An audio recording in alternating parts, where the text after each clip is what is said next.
Hello, and welcome. I'm your host, Elizibar. This is Dune, Blood of the Sardaukar. Really great cover. I actually have two copies of this. I was going to give away one of them, but then I realized I have no idea how to do a giveaway. So I don't know what I'm going to do with the extra copy I have, which is a shame because this thing was kind of expensive, man. This thing had a chunky price tag, $7.99 American.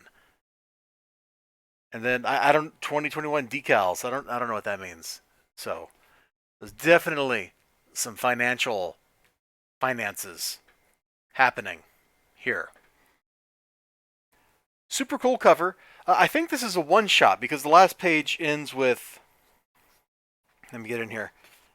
The end at the bottom. So I'm reckoning this is a one shot, and I don't know entirely like what I think about it, man. We kind of join in. There's two stories happening, I guess, is how I should start here. One story is the Sardaukar attack on Arrakeen. If you've ever read Dune, this is like right after the introductory sequence when they've moved to Arrakis. The Atreides have taken over. The big plan with the betrayal and ba-da-ba-da-ba. And the Emperor rents out a bunch of Sardaukar. And there's a lot of really cool looking stuff in here. The book was nice to look at. The other story is a bunch of flashbacks about the main character, Sardaukar dude. We learn all about his childhood and how he basically suffered the same thing. Ooh. And in this case, it was his father was beaten up by Paulus Atreides and Elrond, the Emperor. I was trying to remember how, like, if it was Elrond the Eighth or whatever, but Emperor Elrond. There we go. Which is Shaddam the Fourth's father.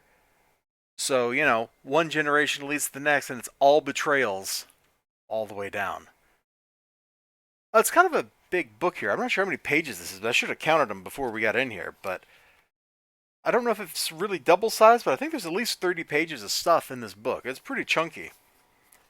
There's a lot of great coloring here. Like, look, dude fighting with his shield on. He's got that cool blue glow around him. I really like that. The fire over here just looks absolutely spectacular. So I had a lot of fun reading this. On the one hand, and on the other hand, I kept thinking, why does it exist? Why am I reading this? Why is this like a thing? Does this really add anything to like the Dune story?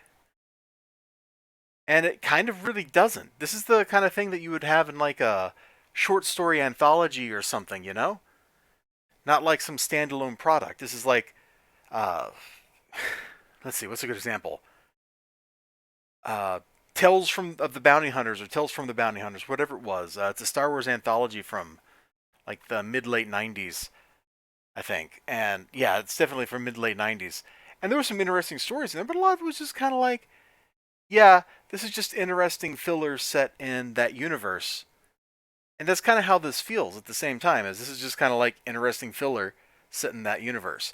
Now, I don't know if there's more to the story, or if this is like a collection of short stories about the Sardaukar again, because I kind of come here to the last page where it says the end at the very bottom, right there. You can see it.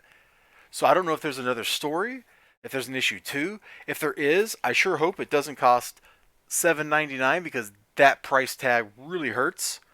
It hurts me a lot. So you all now know how I feel about this book. So take care of yourselves. Remember to like, comment, subscribe, all that good stuff. I guess this is kind of a short review, but I got all the thoughts out of my head really quickly, so I guess that's okay. So take care of yourselves, and bye-bye.